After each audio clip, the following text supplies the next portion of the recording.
alumni, esteemed guests, I'm delighted to welcome you to Regents University's Inaugural Wealth Management Forum, organized by the Center for Banking and Finance, on this lovely sunny day. I would like to thank my colleagues, Professor Jonathan Liu, Professor Gianfranco Vento, Dr. Sadie Asir Tabagdehi, and Rita Parvin for the support in organizing this event. I would also like to thank my students in particular, Henrik, Daniel, Mohammed, and Arnaldo, for their hands-on help in the last few days. The idea of the Wealth Management Forum came about approximately 3 months ago when my colleague, Dr. Sadie Asir Tabagdehi, and myself discussed topics for research papers we are planning to write together. I've been organizing events and inviting guest speakers over the past 2 years. For example, the Wealth Management Speaker Series in 2014 and 2015, the Entrepreneurial Finance and Venture Capital Speaker Series twice last year, in spring of 2015 and autumn of 2015. We felt that it would be even more beneficial to create an event for more stakeholders, for students, for academics, and for professionals to learn, educate, exchange ideas, and connect. This year's topic of the conference is implications of negative interest rates and low liquidity for wealth management. These are important topics for central banks, academia, and the investment industry in general. Many papers have been written on the zero lower bound, ZLB, negative interest rates, and lower liquidity since the global financial crisis of 2008-2009. Central banks have eased interest rates to the ZLB, and some have set even negative short-term interest rates. In addition, quantitative easing and other non-conventional policies have pushed parts of yield curves into negative territory. Some academics and practitioners have started discussing so-called transfinancial concepts, such as helicopter money. These are challenging times for wealth managers and investment professionals. Conventional concepts such as the time value of money, standard valuation models, and established risk management tools, for example, modified duration trade fixed income interest, no longer work. Wealth managers and investment professionals struggle where and how to invest. We will hear from our guest speakers, Stephen Isaacs and Keating, about the conditions for the ultra-easy interest rate policy. In academia and at the central banks, there's a lot of new thinking regarding models and forecasting. Econometric models have become more sophisticated, but the accuracy of forecasting is still poor. Frost and Lieber, two American economic professors, discussed the topic of poor forecasting at the 2015 Jackson Hole Symposium in their paper, The Myth of Normal, the Bumpy Road of Inflation and Monetary Policy. In it, they argue that the so-called DCD, disparate confounding dynamics, that is, problematic variations in macroeconomic variables, for example, productivity and output growth, inflation rates for housing, goods, services, energy, and food, etc., that of various sectors, term risk premium and financial markets, underlie time series data, making traditional forecasting difficult, and models which are low-dimensional in their approach and based on so-called normal market conditions, irrelevant. They break modern economic history from 1850 to today into 4 periods. 1850 to 1971, the beginning of modern monetary economies, to the end of Bretton Woods. 1965 to 1995, great inflation to disinflation. 1995 to 2005, so-called NICE decade, NICE standing for non-inflationary, consistent expansionary, hence NICE. And then 2005 to now, the period of the global financial crisis in the zero lower bound, ZLB. They show that normal and NICE conditions are rather the exception. We had them only for a period of 10 years from 1995 to 2005, and it is unlikely that we will revert anytime soon back to normal. This is also what central bankers, for example Mario Draghi, have been saying. Bill Gross and one Mohammed El-Arian called this the new normal. The criticism of the problem of forecasting is not new. In 1992, Victor Zanovitz, who was a leading scholar on business cycles, indicators and forecast evaluation, and a senior fellow and economic counselor to the conference board in the US, one of the seminal contributors to forecasting, attributed the problem of pure forecasting to what is now called DCD, disparate confounding dynamics, multiple shifting trends in a complex system which are not captured by the simple models employed by academia and central banks. While negative rates are, at this point, very unlikely in the UK, they are a reality in some countries and have also become a hot topic in academia. Miles Kimball, for example, a professor of economics and survey research at the University of Michigan, argues in his 2015 paper, negative interest rate policy as a conventional monetary policy that in mathematics, negative numbers are well accepted. And in economics, nominal rates don't matter, only real interest rates. He offers a practical solution how to implement negative interest rates. Basically, by getting rid of paper currency and introducing electronic money, which will allow to introduce a non-par exchange rate to switch from one to another and in that way charge negative rates. This non-par exchange rate will allow to depreciate the paper dollar from the electronic dollar. Switzerland, Denmark, Sweden, the ECB, and Japan already introduced mildly negative rates. Experience of the last 20 years of the ZLB, the zero lower bound, in Japan has been very disappointing, and some argue that Japan will be the first country to aggressively lower interest rates, as low as -5%. But other countries might have to follow. Another unconventional idea is monetary finance. The idea of helicopter money is an alternative tool to quantitative easing.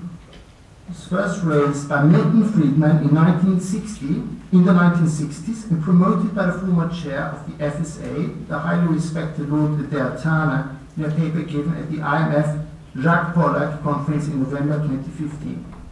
Turner outlines how to implement helicopter money, either via perpetual interest rate-free loans from the central bank to commercial banks and then from the commercial banks to individuals, or simply in the form of cash handouts, for example tax breaks or grants, but treasury to the population. We'll hear about these ideas in the presentations and discuss them in detail with our panel later. Factor investing has become very popular over the last 20 years.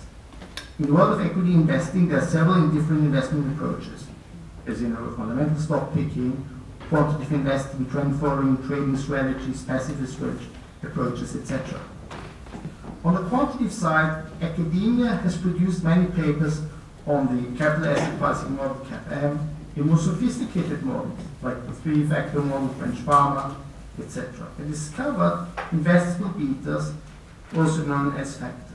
These equity risk factors, often also referred to as style risk factors, are beta coefficients which describe the factor loads or sensitivities of the stock to the benchmark. But there are many factors. The most common and tested factors are value, size, momentum, low volatility, illiquidity, quality, and yield. Question here is, are factor models perhaps the answer to this challenging investment environment? Matthias Pachler from the University of Graz will address factor investing in his presentation a little bit later. Now a few words about the Center of Banking and Finance. The Center of Banking and Finance is a research center based here at Regents University London. It was launched in 2011 and acts as a platform for academics and practitioners and gives them access to the latest research on banking and finance and the opportunity to share and discuss common issues and areas of interest. The center aims to promote high-caliber academic research about issues that are at the core of today's global financial system.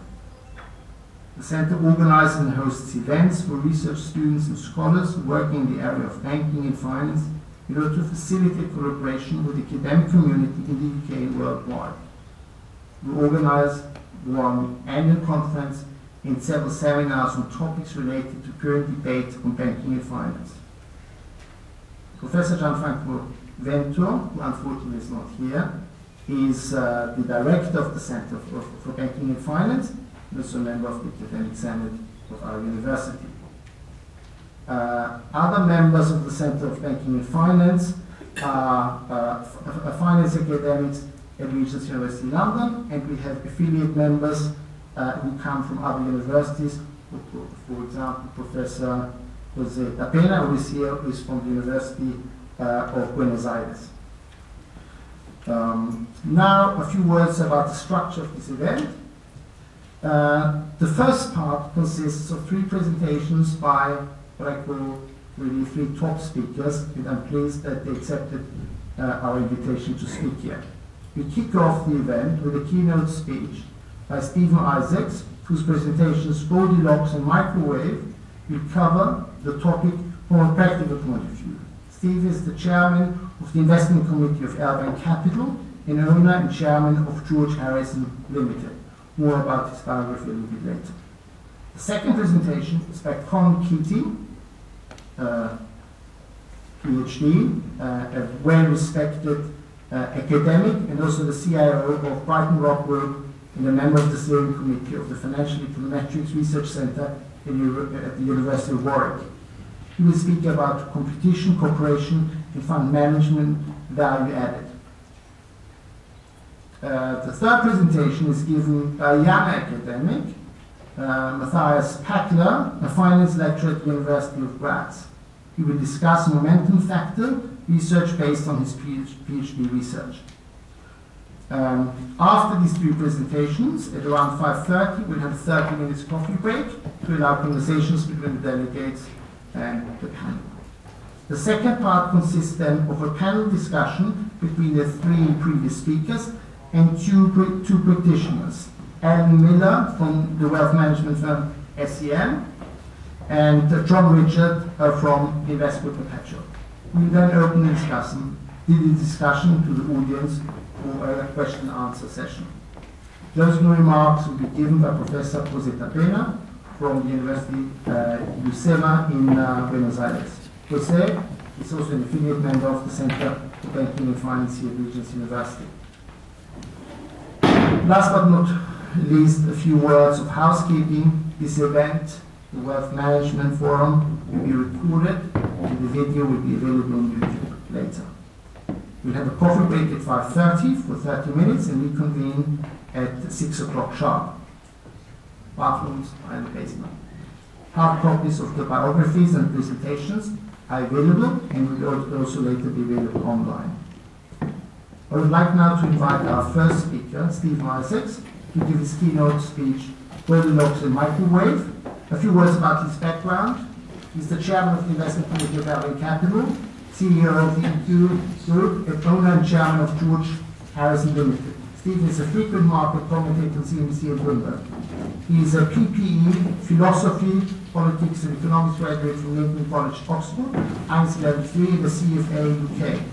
He was previously a director of fixed income trading and syndication at Credit Suisse, 82 to 92, and the founder of investment firm Cellular Investments. Stephen, back over to you.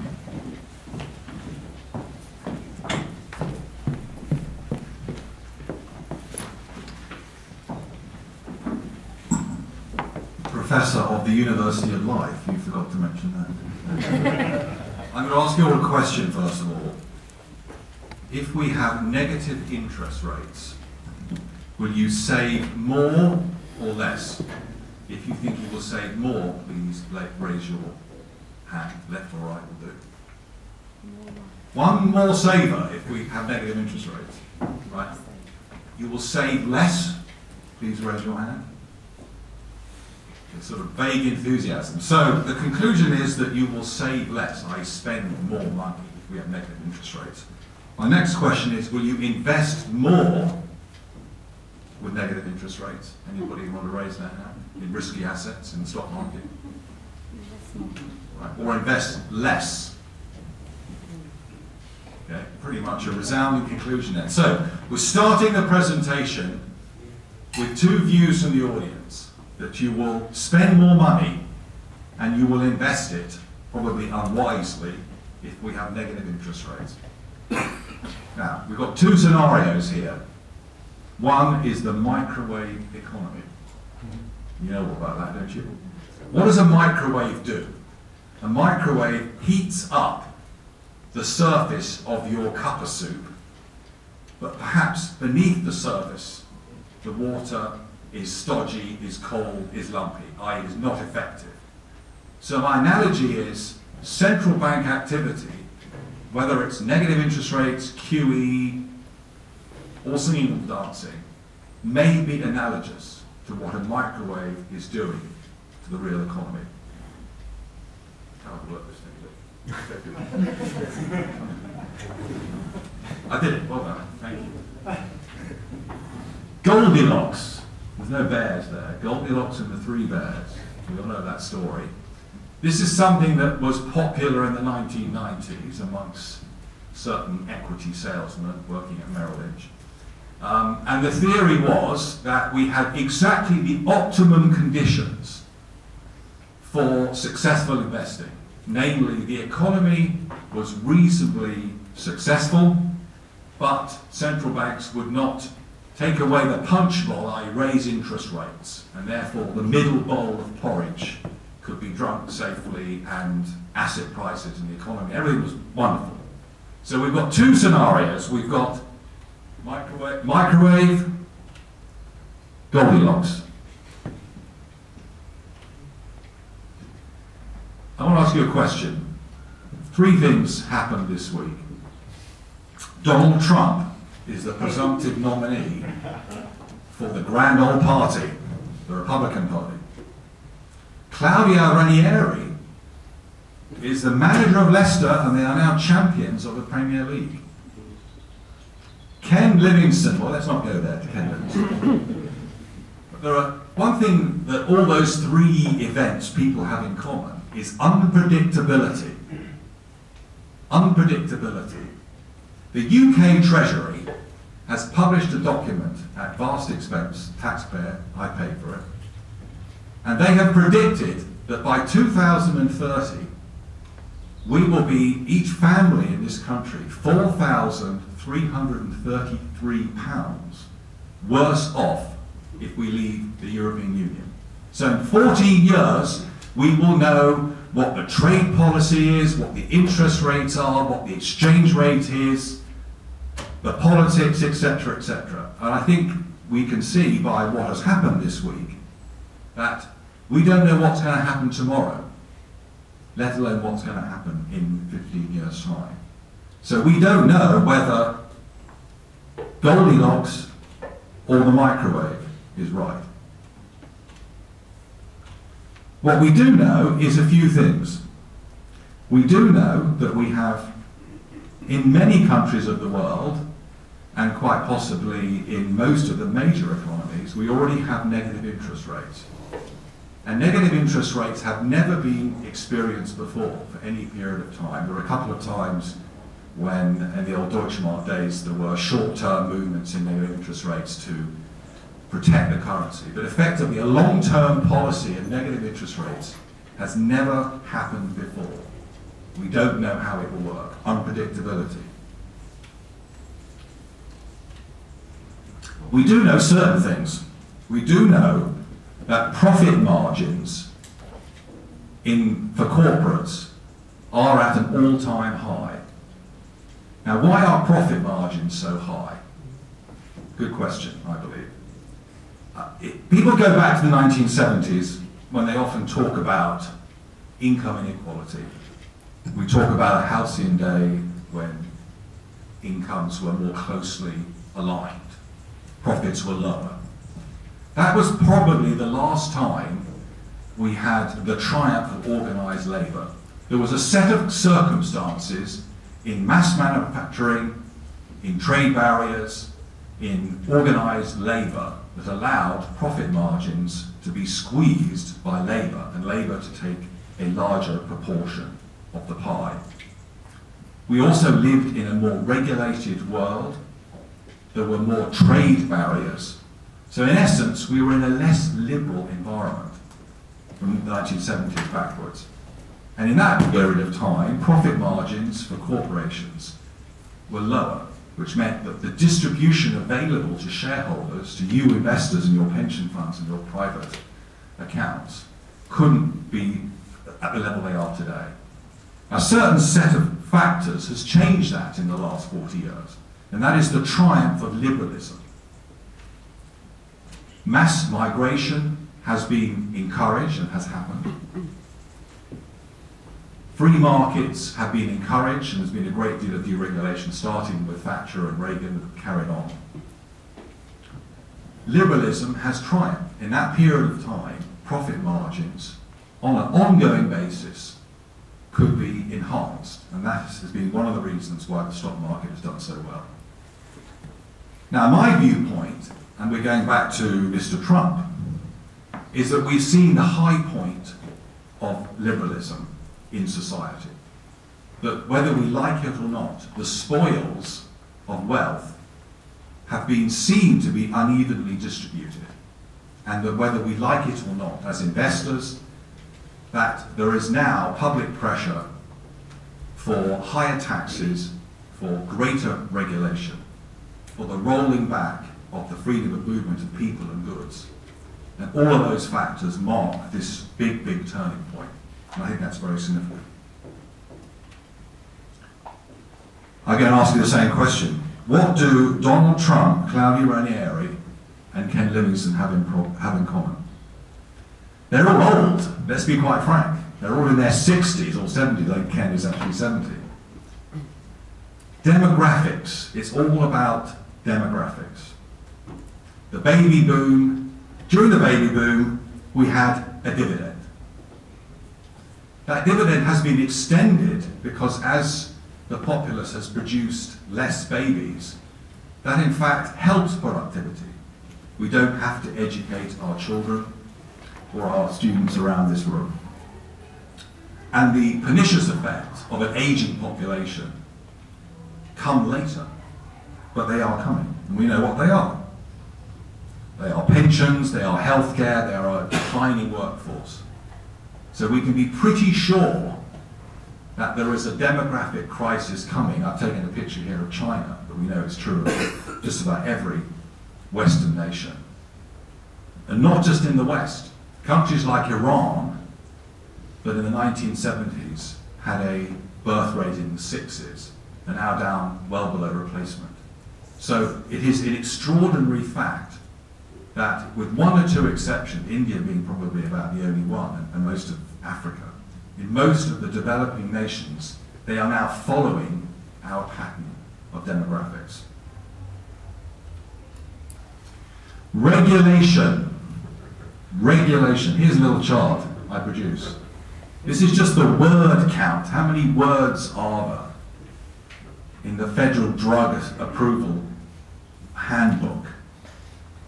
Well, there you are, says it all. The government this week, on a bank holiday Monday, our government announced a new directive that they were going to demand that restaurants share out their tips to their staff. Now, do you think that restaurateurs are crying out for this? Do you think that this interference, which will inevitably lead to a rather heavy-handed piece of legislation, do you think that's good for the restaurant business or bad for the restaurant business? I think it's not good.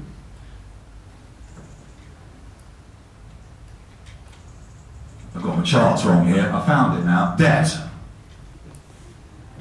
Debt. Are we in debt here? Anybody in debt here in this room? Well, we're all in debt. Up to our eyeballs.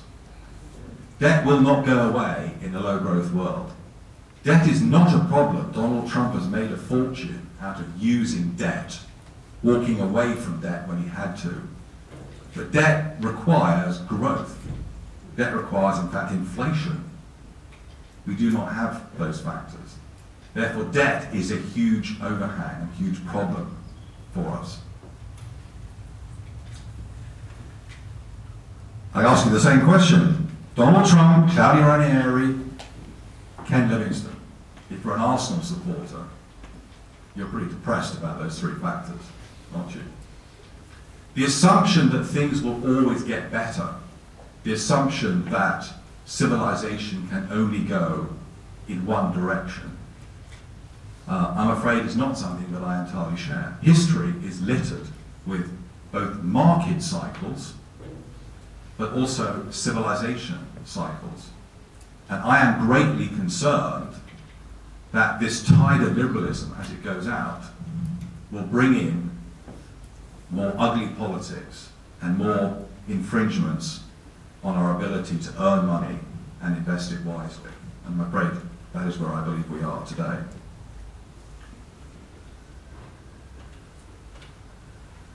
Negative interest rates. Go back, find the chart in a minute. There it is. What seems to be happening is that negative interest rates are having a perverse effect. In 2008, when the global financial crisis hit, the federal funds rate was 5.5%. Base rate here was 5.75%. So even though we were in a crisis, the central banks had the tools, they had a lot of monetary ammunition with which they could deploy to stimulate the economy. Now, if you bring interest rates down, you change the discount rate. Now, Jacob will probably explain it better than I can, but it's very simple. The discount rate is the absolute fulcrum by which we measure all investment performance. If Treasury rates, US Treasury rates, at 5 years are 1%, then that is what we measure every facet of the investment world. So the discount rate could be brought down after the financial crisis, and that gives an immediate shot in the arm to the economy where people borrow, but also to the relative attractiveness of assets.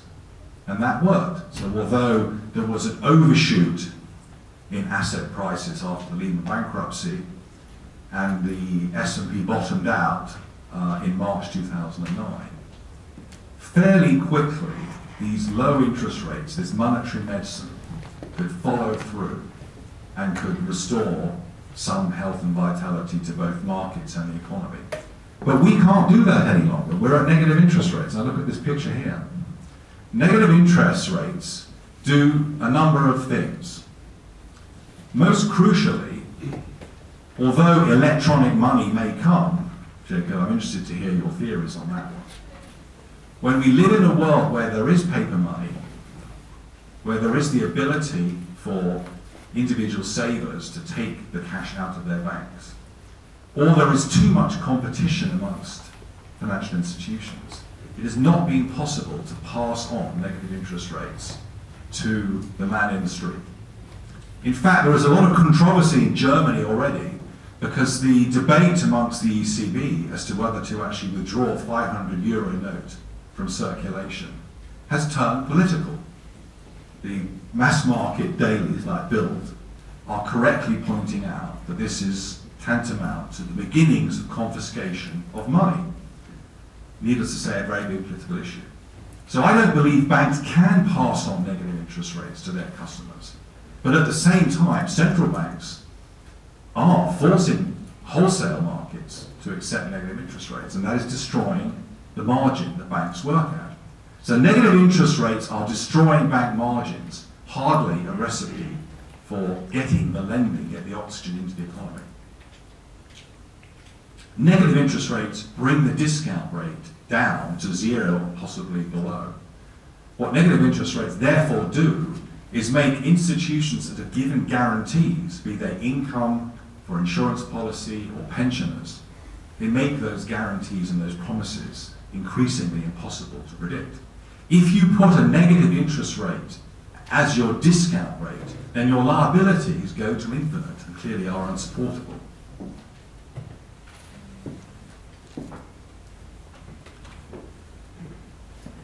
Negative interest rates are beginning to be the elephant in the room. They are having the opposite impact to what people thought they would do. If you are saving for retirement and your savings are being eroded, will you save more or less? You will actually save more because you will need a larger pot of capital to live off than you would do if you could receive a positive return on it. So that, I'm afraid, ladies and gentlemen, I'm going to ask you the question again. Negative interest rates. Would you save more? A few people, I convinced anybody. I've convinced a few people. 3. I'll take that. 4. Will you invest more or less? Will you invest more? Or will you invest less? I don't know. I think I've got a couple of winners there. That, I'm afraid, is the future.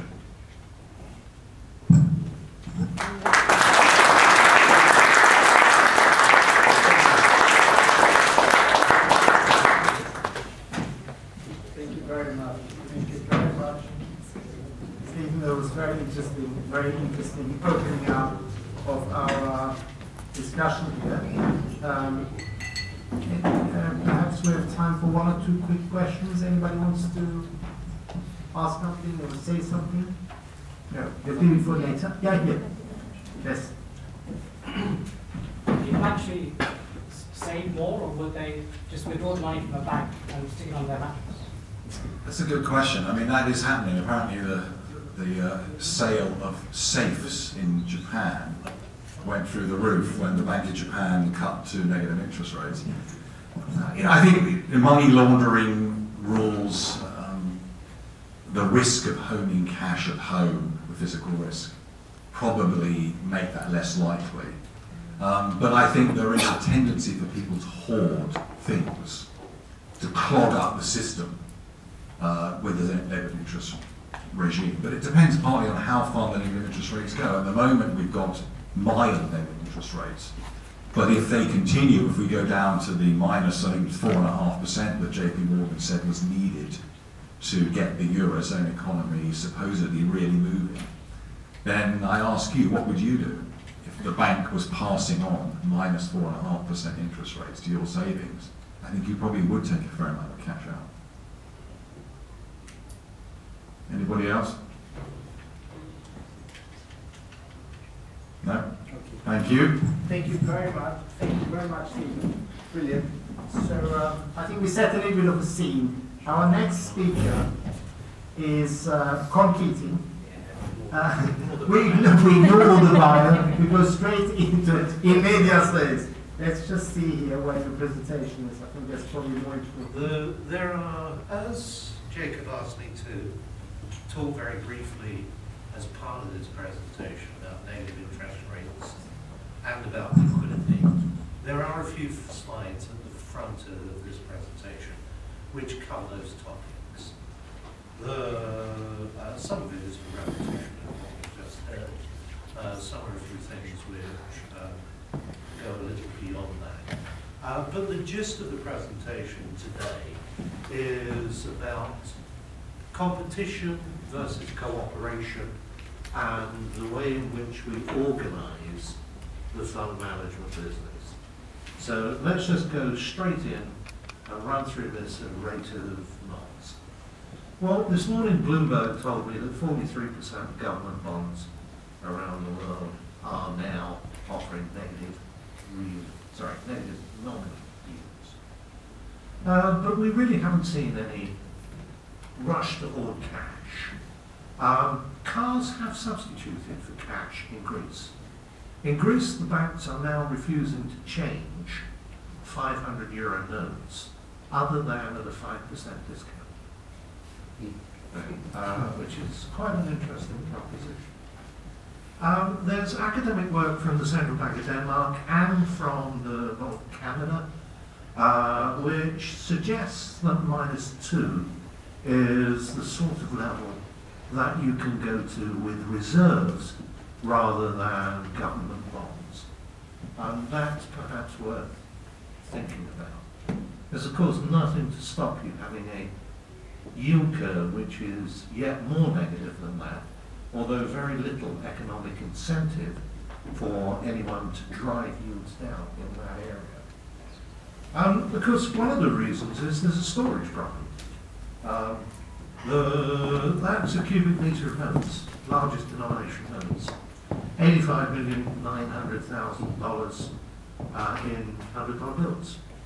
I once sat on Sheremetyevo Airport runway, taxiway, watching the Americans. They had C-5A starlifters,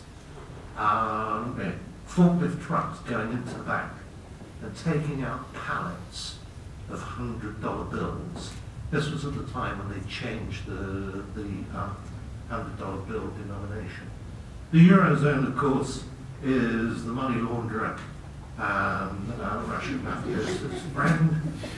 This is nothing if not user-friendly, or at least handbag-friendly. Here in the UK, well, we use big notes.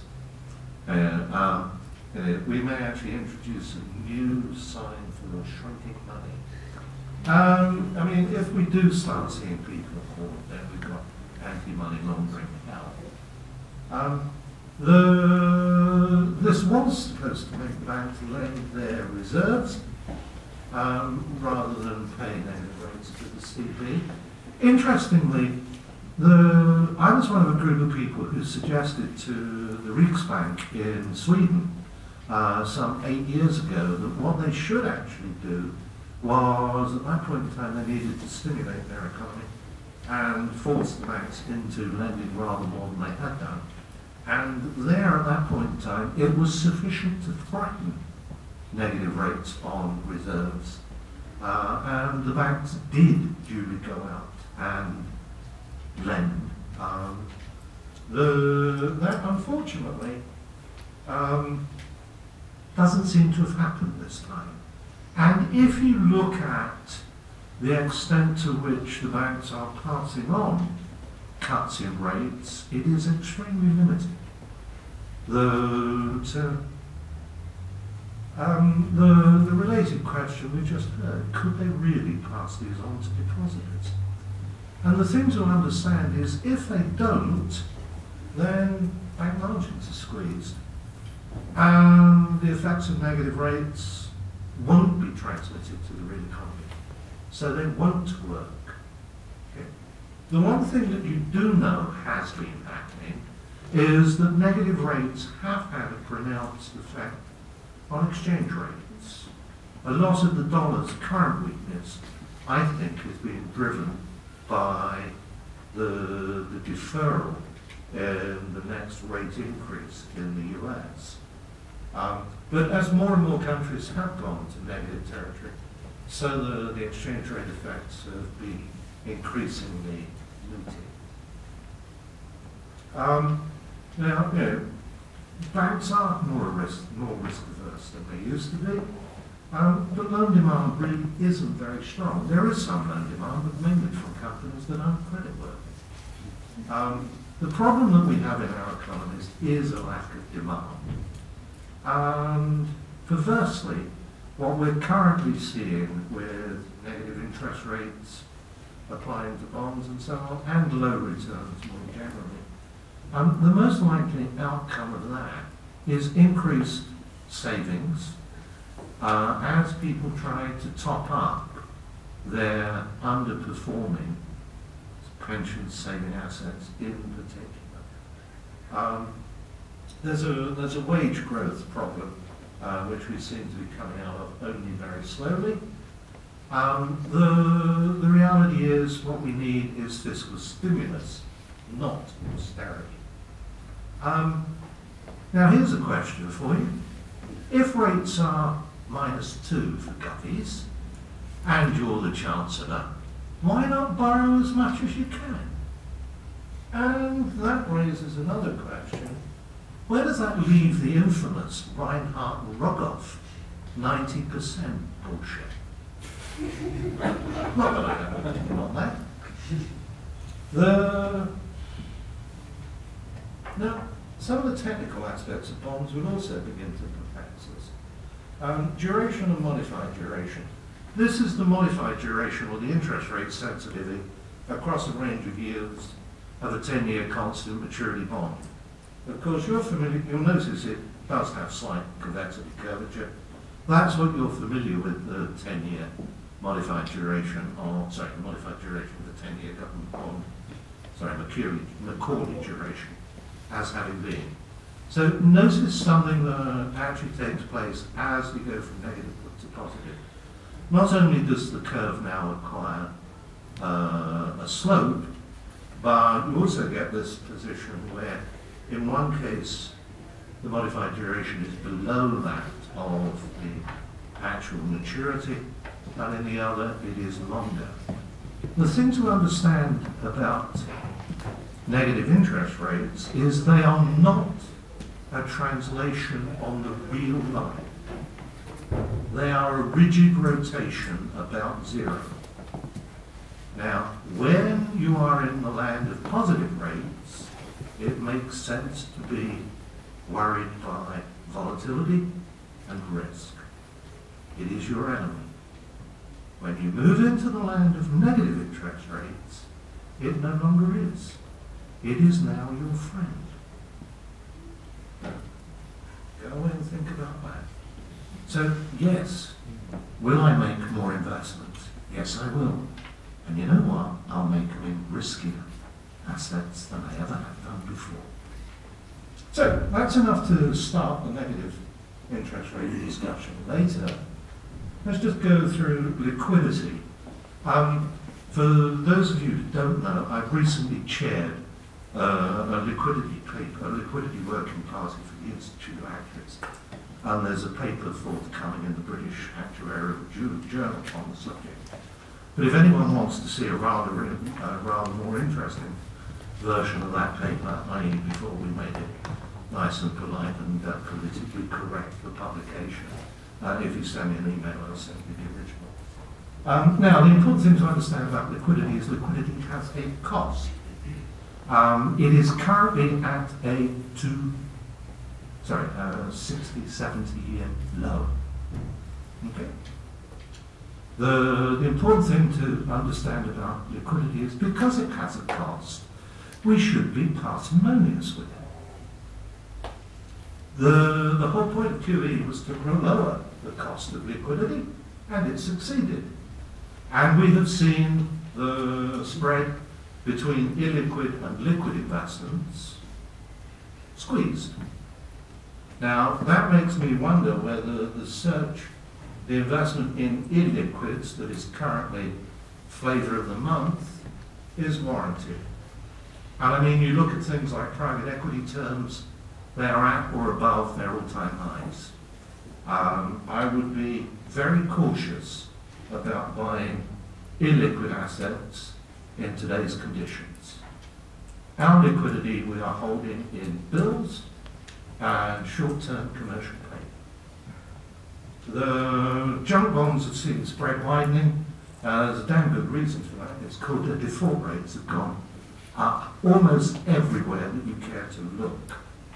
The corporate issuance of debt securities, and this is the real test of liquidity, is high, and it's increasing. And this is in the face of a corporate sector which is reporting high profits, high cash holdings, and little new investment. Okay. This is not the circumstance, these are not the situations in which you expect the corporate sector to be borrowing, but they are. Albeit that a lot of that borrowing is for a rather crazy purpose, which is shared buybacks, which of course is making those companies extremely risky. Hopefully in the course of the discussion we'll talk about corporate profitability, because it isn't what it seems. At least it isn't in the US what it seems. Government borrowing is high. Now, the point which is most people are complaining about is that investment bank inventories of corporate bonds in particular, the government securities as well, are massively down from where they were. From over 260 billion to the last time I looked, 36 billion. Now, that is perfectly logical. Yeah, the government drove down the price. When the price goes down, you don't really expect people to supply lots of it, do you? At least you certainly shouldn't expect the private sector to do that. This was a completely predictable effect. And the thing to note is that what we're actually seeing is turnover in corporate bonds at all-time highs. close to their highs as a proportion of the stock that we saw in the 2006-7 period. What is different now is that 80% of the activity in corporate bonds is agency brokered. Bid-offer spreads, which are probably a better measure in this case of liquidity, have narrowed, and they're actually lower than we saw back in 2006. So that finishes the bits I was asked to do, and we can pick. Oh, sorry, let's just go on. Okay. Just the very technical. So, as an econometrician, I see no end of things which look at trading activity and think of trading activity as a measure of market liquidity. Don't go there. What matters in terms of liquidity is the cash that changes hands.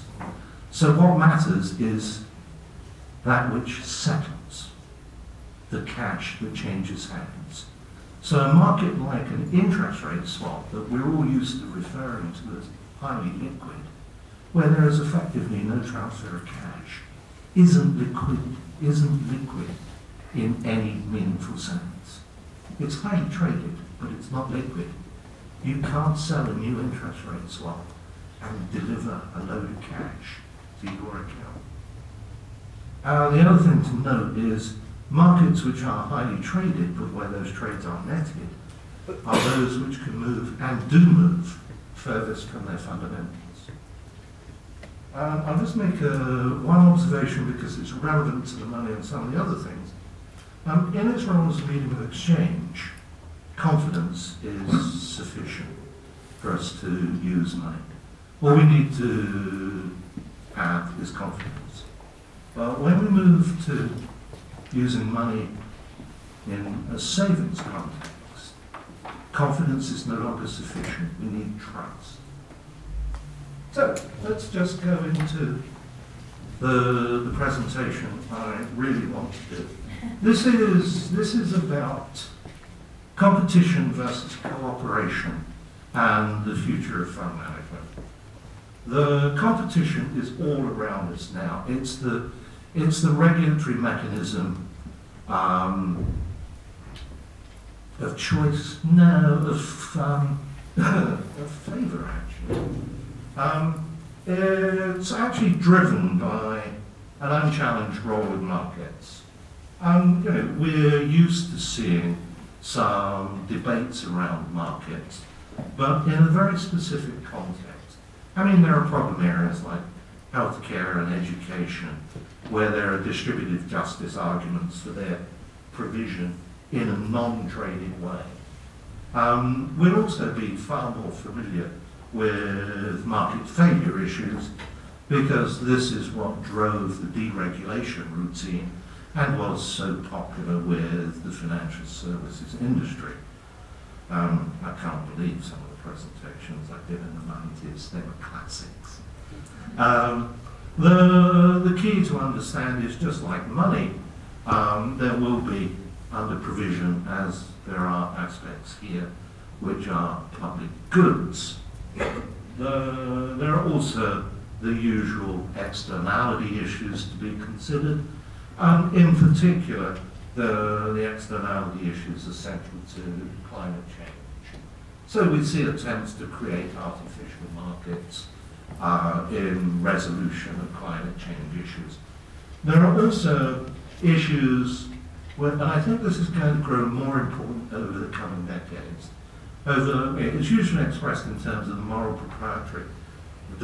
propriety around the sale of organs, blood, sexual services, and so on. I suspect this is going to become much more important in the context of stem cell development and the ability to extend life through genomics. Our life insurance policies already contain a term which says if you change your genes, you ain't covered. Okay, but there's going to be more and more of that. The competition is the elixir that makes all of these work, and it makes them both neutral and beneficent. And the big liberal zeal was, or neoliberal sale, was the sale, this frees us from the inefficiencies of the public sector, for which actually the economic evidence is pretty thin on the ground. What I want to do here is just bring up a quote from Walzer, Spheres of Justice. It's a book which is well worth reading. The point that he makes here is that money and these markets will expand almost everywhere.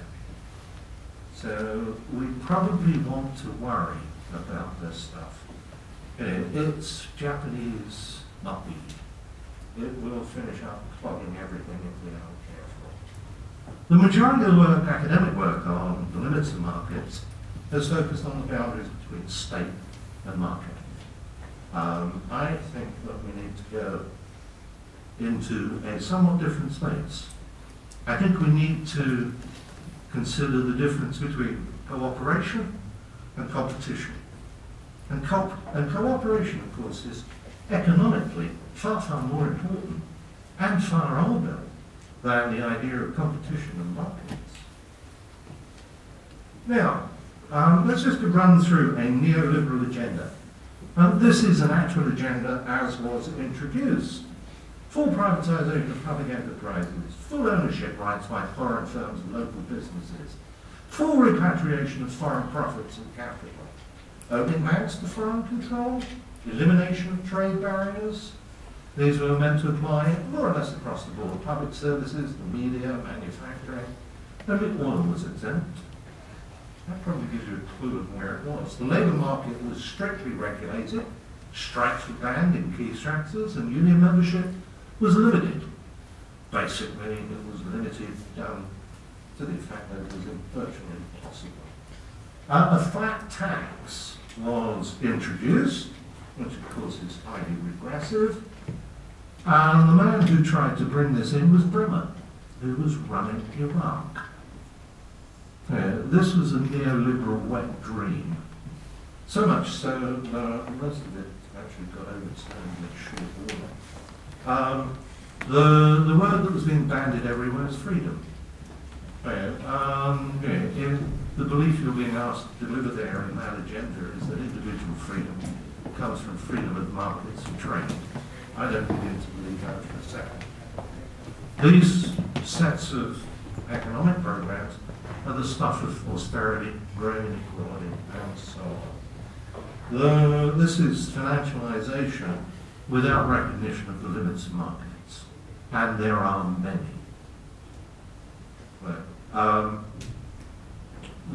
What these do is they pander to private property owners, businesses, multinational financial capital more generally. Now, that can be problematic when it goes to excess. And I agree that we have now seen the turning of that particular evil. Cooperation and institutions are displaced by market competition. This is a rivalrous substitute in this setup. No matter how poorly the market variant works. So, it's been extended to pension saving, and that is probably certainly in this country, and to a very large extent also in the US. That's, to my mind, the ultimate financialization, and the one which will bring the backlash. It's actually about redistribution. This whole agenda is not about the production of wealth, it's actually about the redistribution of it. And it's plutocracy, not democracy. So, let's go to cooperation. Actually, there isn't a lot of academic literature on cooperation in the last 35 to 45 years. What there is largely framed in the game theoretic literature, and it's people like Axelrod, which is a classic book. There is one paper which is well worth reading. It's L.A. Peters and Alex Adamou, London Mathematical Laboratories. It is a mathematical paper, The title is The Evolutionary Advantage of Cooperation. It's also very important in terms of looking at things not in terms of cross-sectional analysis, but in terms of time serial analysis. And you get very different results when you move to time serial analysis from that which is cross-sectional. I recommend that paper wholeheartedly. And hopefully we'll come back in discussion around forecasting to a discussion of the difference between cross-sectional and time serial. The classic book of Axel's rods is The Evolution of Cooperation. It's a simple game. I'm not going to go through these numbers. You should all know this. You either defect or you don't. If you both defect, then the payoff is terrible. If you both cooperate, you receive a good payoff, one which is not as good as the individual defection in any one year. But the thing which is interesting is when this game is played repeatedly, you get a different result. The cooperative continuing reward structure generates higher results than the optimal strategies around tit for tat or tit for double tat or whatever. In a single circumstance, incentives to defect. In other words, to grab the short term rather than the long term good. There are some additional rules in there. I'll leave you to read those. They are basically about keeping the game in a particular setup. In the long term, you arrive at better circumstances than in the short term. Repeatedly winning 3 for both of you is better than occasionally winning 5 from this negative. Some strategy rules appear, and they are, to people thoroughly versed in markets, some of them are quite surprising. Don't be envious. Don't be the first to defect. Reciprocate both cooperation and defection. Don't be too clever, you can just overcomplicate these things. And if you want to promote cooperation, the most important thing you can do is enlarge the shadow of the future. Make the future appear more important than it currently is. One way in which, of course, you could do that is by dropping interest rates. I mean, if interest rates are negative, the future appears infinite. Change the payoffs. And that's largely about varying sanctions for defection. Teach people to care a bit about each other. Good luck. Teach reciprocity. Again, good luck. Although, of course, you can do this in religious and faith-like settings. Include our recognition abilities, which in my case means get up by glances. Practically, successful strategies are nice, they are forgiving, they do have a retaliatory element to them, and above all, they are clear. That's the way in which you can begin to do things towards promoting cooperation. Richard Dawkins wrote the foreword to Axel Rod's last edition of that book. And back in the 80s when he wrote that, he actually became a brief media superstar with the line, "Nice guys finish first," which in Axel Rod's cooperative game setup they do. But they're just games, although they give us some insights. The thing to understand about cooperation and competition is they are not necessarily rivalrous substitutes. They can and do coexist. But we have to be careful when they do become rivalrous. And in many of the setups, we can make them so. The authorities talk about rebuilding confidence in markets. They're right. But confidence is not trust. The cooperation does involve trust. It is ex ante, unobservable, and must be. and it's driven by the choices of others. It requires commitment and exposure. If you are not vulnerable, you are not in a situation of trust. Okay? If you are not vulnerable to a loss which is larger than your potential gain, then the standard analysis of discounted cash flows will apply, and you do the ones with positive NPVs and so on. Technically, the potential loss has to be marginal. The trust is just a cognitive expression, but it's context specific. I trust my daughter to fix the car, but she can't cook for toffee. She is an engineer. Numerous surveys, these are sort of things like the Edelman Trust Barometer, suggest that trust has dropped off a cliff in recent years, trust in financial markets. Those surveys are general. Okay? If you really want to understand trust, you have to understand it in the specific context. And most of these surveys don't. It's also quite interesting that, of course, the people who come up as the second least trustworthy to bankers are in fact journalists.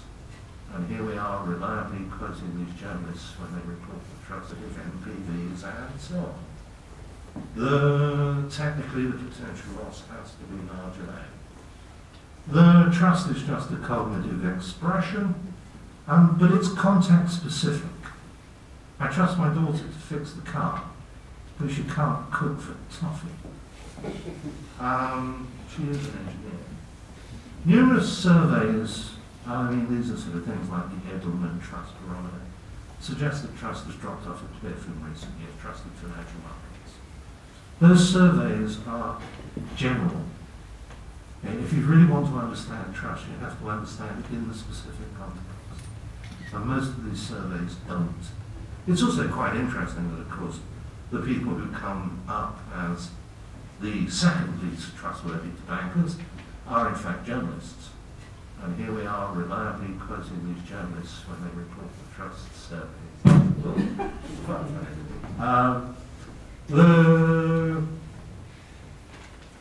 There's an important order to trust, which is I have to trust. Because I trust you, I can expect to participate in the gains from trust. But I cannot trust in order to participate in gains.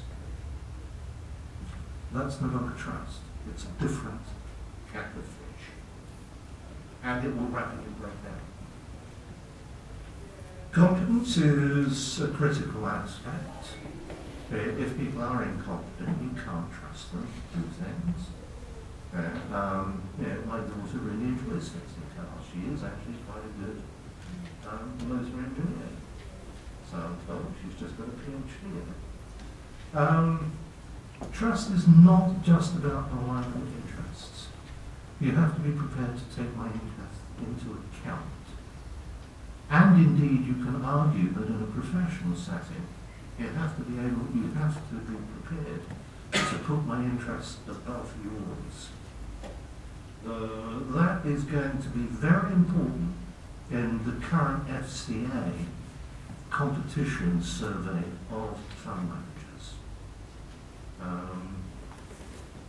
I've had numerous conversations with them about that. If you increase incentives, what you're actually doing is increasing the determinacy of the situation, which of course lowers the need for trust. Regulation doesn't normally do anything for trust. Usually it displaces the need for it. There are real issues around motivation in here. Self-regarding versus other-regarding motivations, extrinsic versus intrinsic.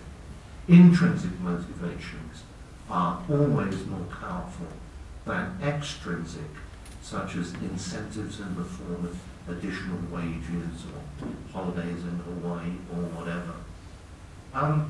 I've come across a weak versus strong trust idea, and I'm uneasy with it. I don't like the idea of trying to make that distinction, because it seems to me that once you have decided to trust, you are committed, and that's it.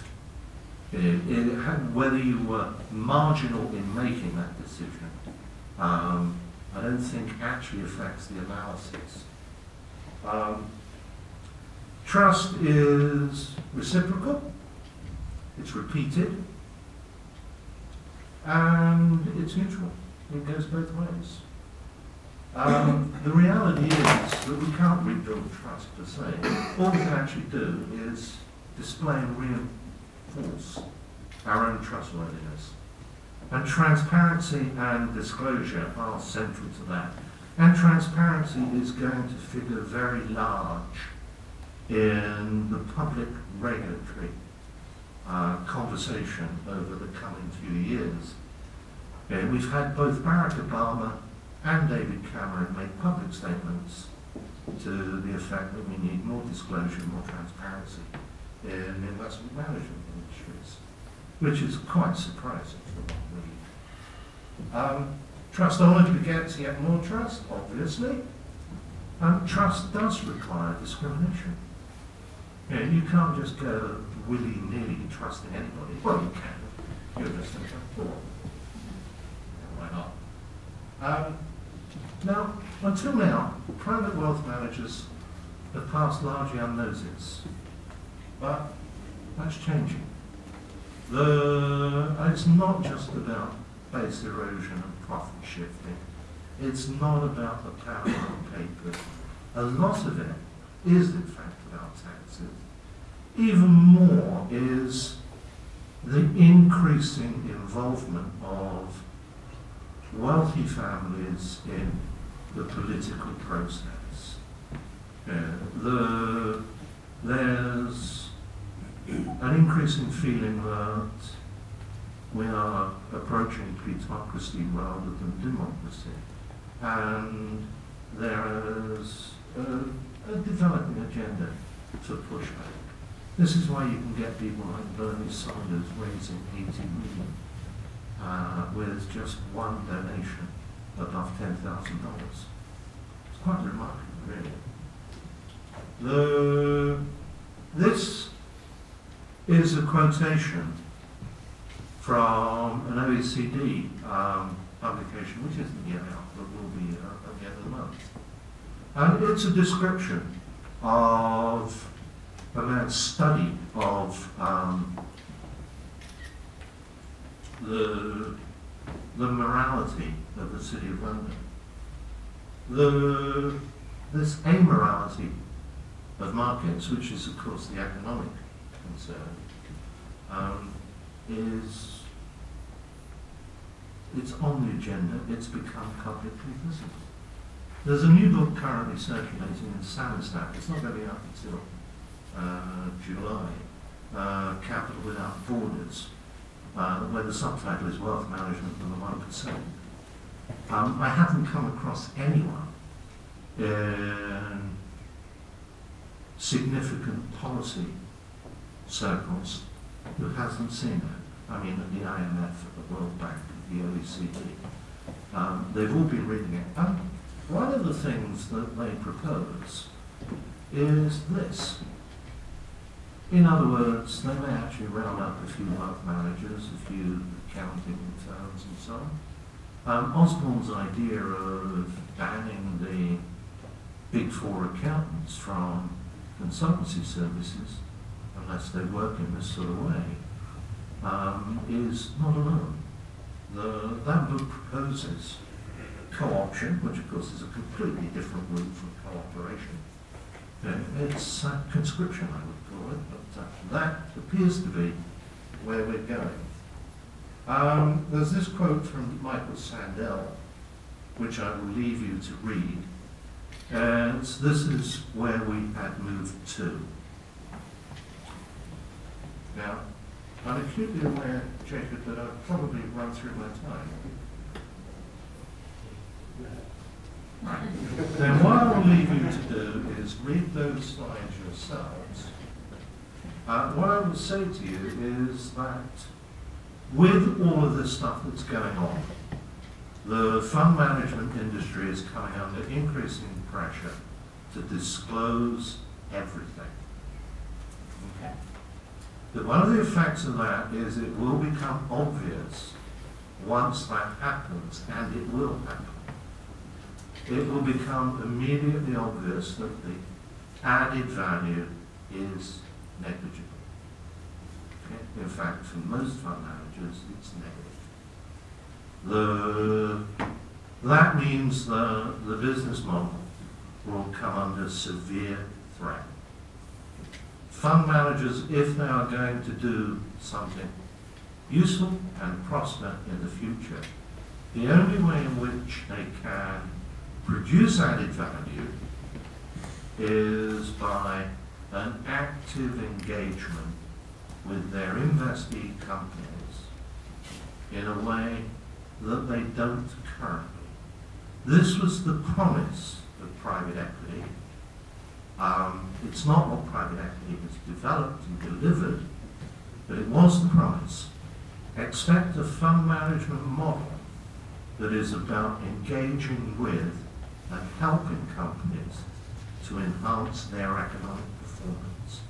And in that way, those fund managers will be earning returns for which they can charge the sort of fees and rents that we all became accustomed to.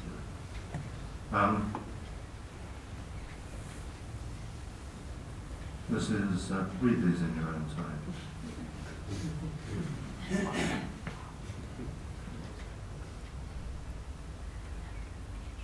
So I'm just trying to go through to get to the end of the time.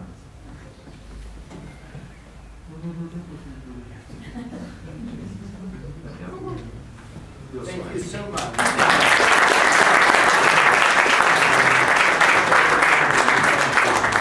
Thank you very much. Very interesting.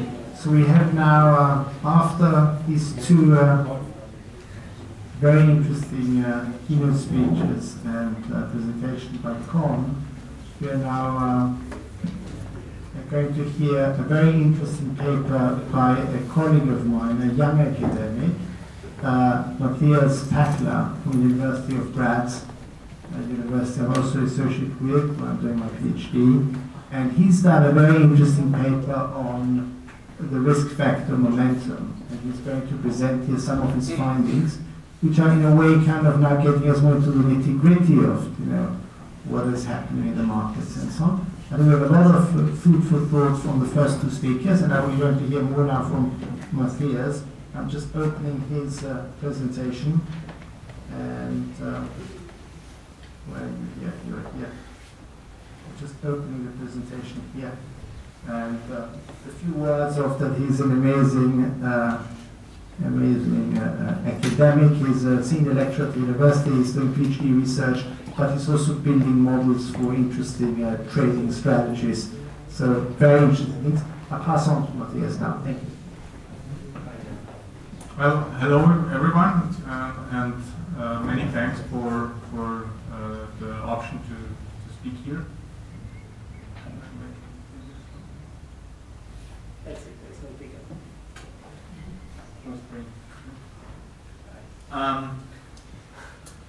Well, as I said, we met in Graz and had the possibility to discuss some finance titles with each other, and I'm very happy to be here today. My presentation will be about, has the title, Does Merging Two Asset Pricing Anomalies Reduce Risk While Increasing Return? And I will talk about momentum in particular. So I will try to convince you that merging cross-sectional and time series momentum has interesting properties for investing on the one hand and for scientific theories on the other hand.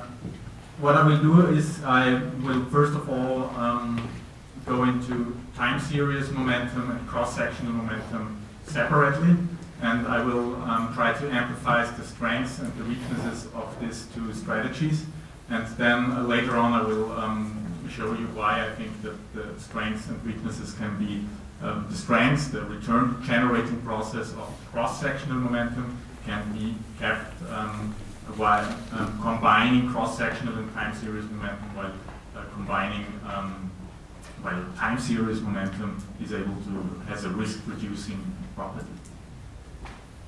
So, first of all, why is momentum interesting and important? It's an extremely an extensively researched topic, which probably originates in 1967 in a paper wrote by Levy, and so we have a lot of papers from different markets and different country universes, and also different time spans that show momentum effects in the market. The second thing is that momentum is not explained by rationally motivated theories, capital asset pricing model, or the three-factor model. So Eugene Farmer, the Nobel laureate of 2013, calls momentum the primary anomaly, which makes it quite interesting from a theoretical perspective as well. And third point is that time series momentum, the other way of looking at momentum, is able to reduce risk in some market situation. I want to cross-sectional momentum and time series momentum is a different way to look at momentum. Momentum in the cross-section, momentum in general describes the tendency that past winning assets tend to continue winning in the future, and past losing assets tend to continue losing in the future. And now there is two possibilities to look at what's past winning assets. One is the cross-section, so you have an investment universe, let's say for example the S&P 500, and the assets within this universe are ranked according to their past performance. And then the past winning assets go into a winner portfolio, past losing assets go into a loser portfolio. This is cross-sectional momentum. Time series momentum, on the other hand, relies on single time series, so the performance of the peers of an assets are not relevant. And most of the time it uses indices or future returns as underlyings. Well, there are several theories that try to explain momentum, and they are not really satisfactory at the moment.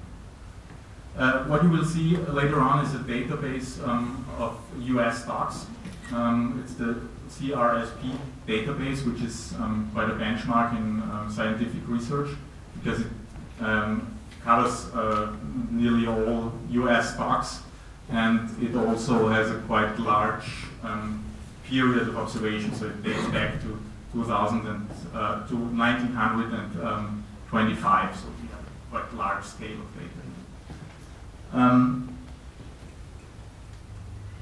Well, you will also see a risk-free rate, which is derived out of 1 month treasury bills over this period. So I talked about cross-sectional momentum, so the relative momentum to the peers, and this is how I calculated it. I used a 12-month observation period, and whenever the past 12-month return decides the ranking of the asset within this CRSP universe, and I was building 10 portfolios, the best portfolio being the winner portfolio and the worst portfolio, P1, being the loser portfolio. That's what you also see here. I hope you understand as well if I speak without the microphone. You see the green line, which is the winner portfolio, and the red line, which is the loser portfolio. It goes over the period of 88 years, so from 1927 to 2015, the end of 2015, beginning of 2016.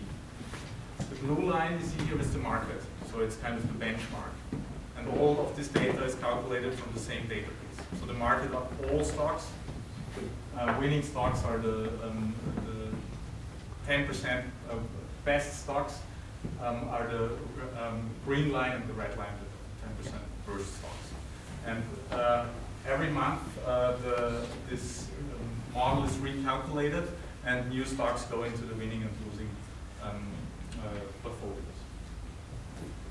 What you see, those of you who already read literature on momentum know this picture. You see that the winning stocks outperform and the losing stocks underperform. What else I would like to draw your attention on is that there are quite large spikes within the data set, which you cannot see in this picture. They are quite small in this picture because it's a large time scale. I will go into it a little bit deeper. I will zoom into the data set later on. Time series momentum, on the other hand, is calculated from the market variable directly. So whenever the return buyers are positive, the next month will be bought, and whenever the return buyers are negative, the next month will be an investment in the risk-free rate. This is what the green line shows. The blue line is again the market, and the red line represents, is not interesting for us, for this speech in particular. It represents the return periods which are negative. The investments in return periods which are negative. What I want to emphasize here is that in states, when you look at the past financial crisis here at the blue market line, you see that the market had a downturn, and this time series momentum somehow had the ability to reduce risk within this in this time period. And so what's the problem with the classical views? The problem is that occasionally there were strong reversals, so-called momentum crashes within this cross-sectional momentum theories. And that's also quite interesting because most of the research, so there are a lot of academic papers on cross-sectional momentum, and most of the research doesn't cover the biggest and longest momentum crashes we had until now. They are around the Great Depression and around the past financial crisis. To be more precise, after the Great Depression and after the past financial crisis. Most research starts after World War II and ends before 2007. Well, and from a scientific perspective, of course, it's interesting that until now, no theories managed to explain this behavior. And for me, from my perspective, this is particularly true for this crisis scenarios. So what we have here is, I zoomed into this data set that covers the financial crisis a little bit deeper. So you see here the blue line again being the market, the green line being cross-sectional momentum. So the classic approach is to go long the winner portfolio and short the loser portfolio, and this is what you see in the green line here. And then you see the red line with time series momentum. And I want to emphasize 3 points in this chart. The first is that when the market goes down, cross-sectional momentum tends to go up. The third thing is, when the market reverts, then there are huge problems with this cross-sectional momentum approach. So there are dramatic losses that account for probably 80 or more percent of the equity. And the third point is that time series momentum, when the market goes down, starts to go down as well. And at a certain point, the signal shows you not to buy the market anymore. So, to sum up, cross-sectional momentum is able to produce high returns. We know that from previous literature. But it faces large risks in certain market states. These crashes seem to be time delayed to the market. That's quite important. And time series momentum is able to reduce risk, particularly in stressed market situation. And this time series momentum reacts time delayed since it relies on the past performance. So what happens? Again, is market goes down, cross-sectional momentum portfolios go up, time series momentum suggests not to buy the market anymore, and cross-sectional momentum exit it's large problems. So I thought it might be interesting to see what happens if I combine these two strategies. So the question is, whether the risk-reducing properties of time series momentum can be kept, and the return generating process of cross-sectional momentum can be kept. So the questions I ask is whether the combination reduces risk, particularly in this stressed market situation, and then of course I want to know if the returns are still superior towards the market and towards the same strategies. How do I do it? Basically, I just generate a vector that shows zeros and ones. So it shows ones whenever time series momentum is present in the market, and zeros whenever time series momentum suggests not to buy the market. I use this vector and I multiply it with the 11 cross-sectional momentum portfolios. So you remember, I had 10 portfolios with the winning stocks being the portfolio 10, and the losing stock being the portfolio 1, and 8 portfolios in between.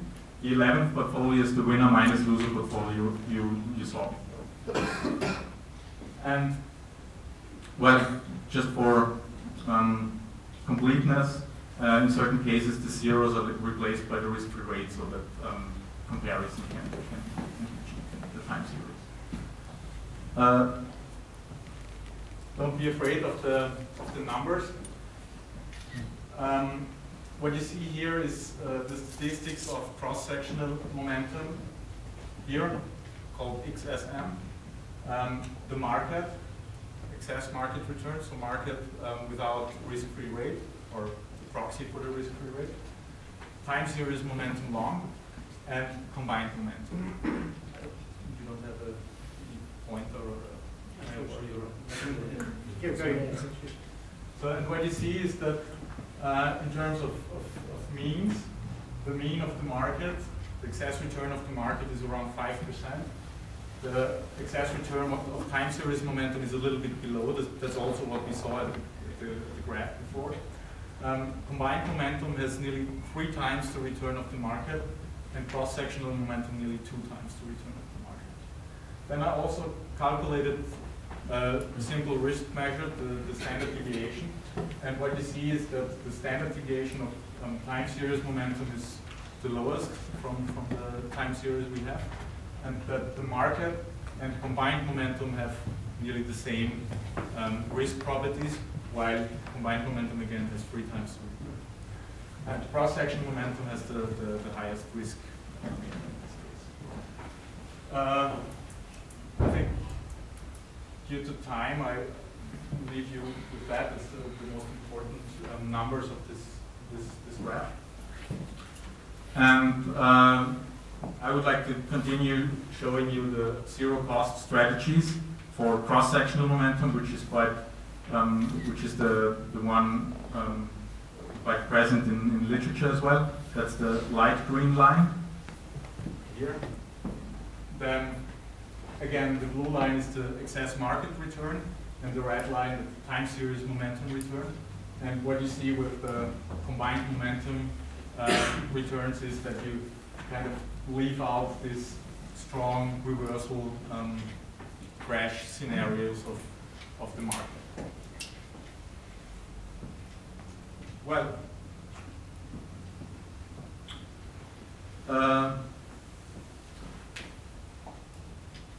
here again, a lot of numbers.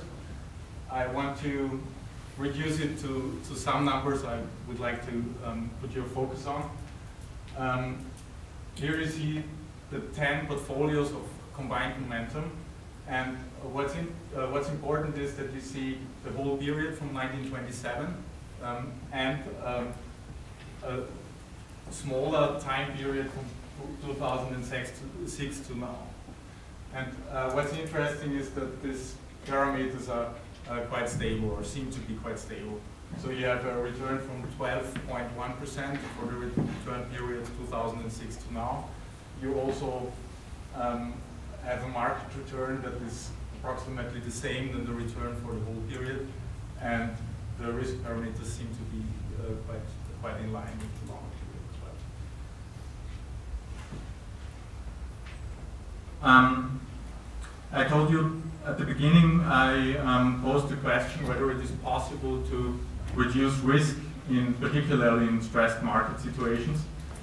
And what I did is I replicated a table that is that I saw in quite a famous paper called Momentum Crashes from Daniel and Moskowitz, and they pulled out the worst momentum months of cross-sectional momentum. That's this time series, and they had a look what the market did in this worst returns. So I extended the table a little bit, and I also calculated the winner portfolio and the loser portfolio. And I did this, of course, as well for my combined momentum method.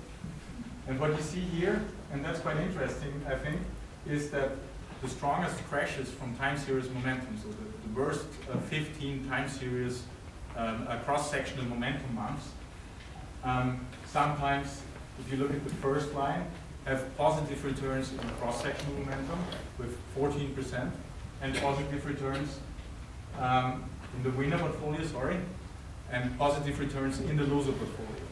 So they come from strong reversals in the loser portfolio. And the market is also positive in this market state. So you see that with these cross-sectional strategies, the risk comes largely out of the rebounds in the loser portfolio. I think that's quite interesting.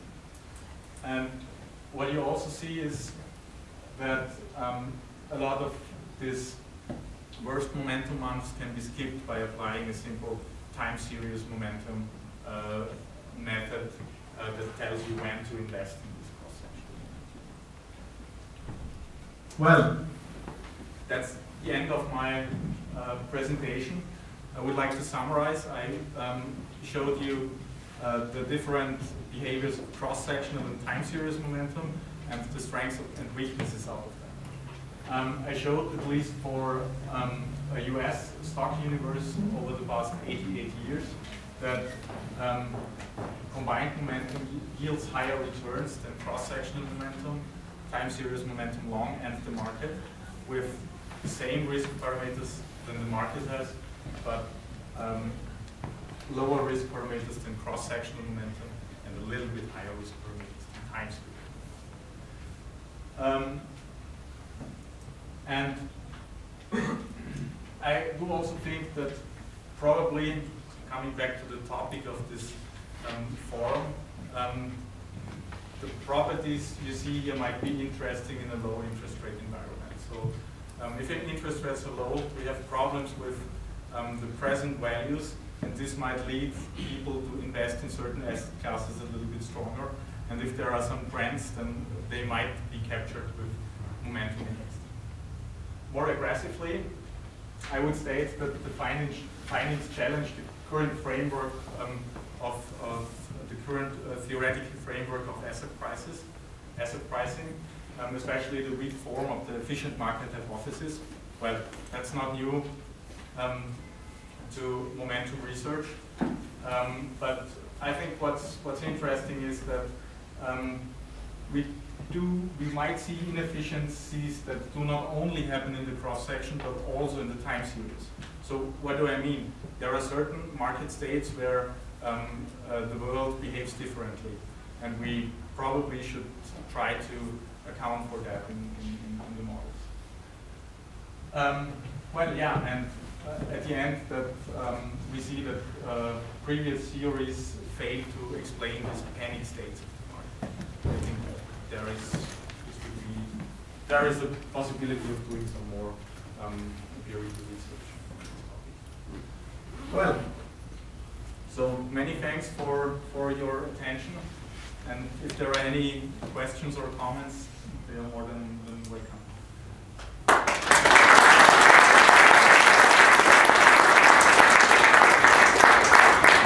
Actually, we have a question. If one or two, it's okay. You speak without asking. We always find this sort of thing. The problem comes when you actually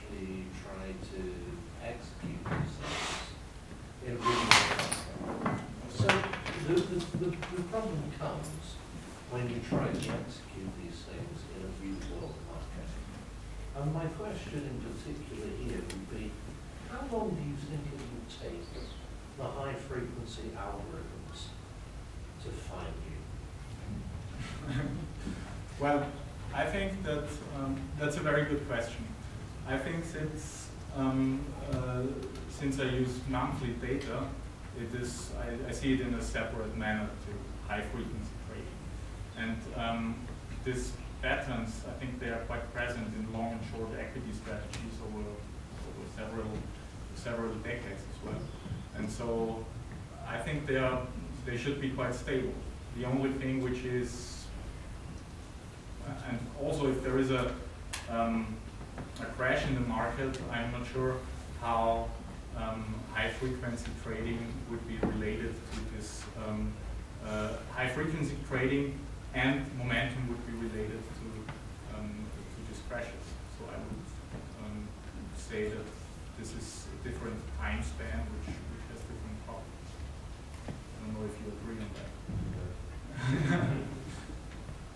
that. We have another question over there. Driver? Yes. This is yet another smart beta type factor. Every time I see decile portfolios, I'm worried about purity of your factor. So one little check that I would be interested in is to see if across all these decile portfolios you have no other biases like style, size, sector, etc. Did you check that? I checked that with regression models varying the high minus low and the small minus peak factor, and you still have some results. Of course, they do have some influence, but you still see results that account some results from this factor. Why should this? Out of interest, what would be the implied turnover of that index compared to the market? Well, not too high actually, because you have. I have to admit, I didn't check it on a quantitative basis, but there are a lot of stocks that will be in this winner portfolio for decades, or like for years. So other papers suggest that the turnover of such portfolios is probably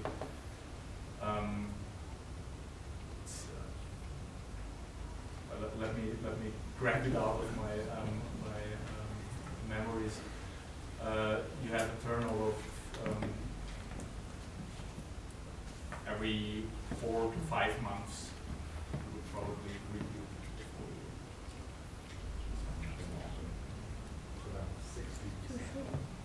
Yeah.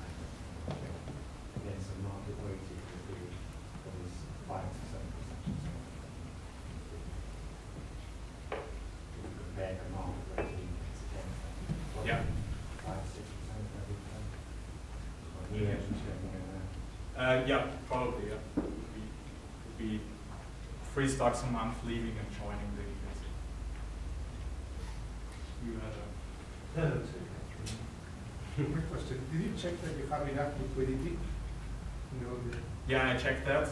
Actually, there is standard strategies that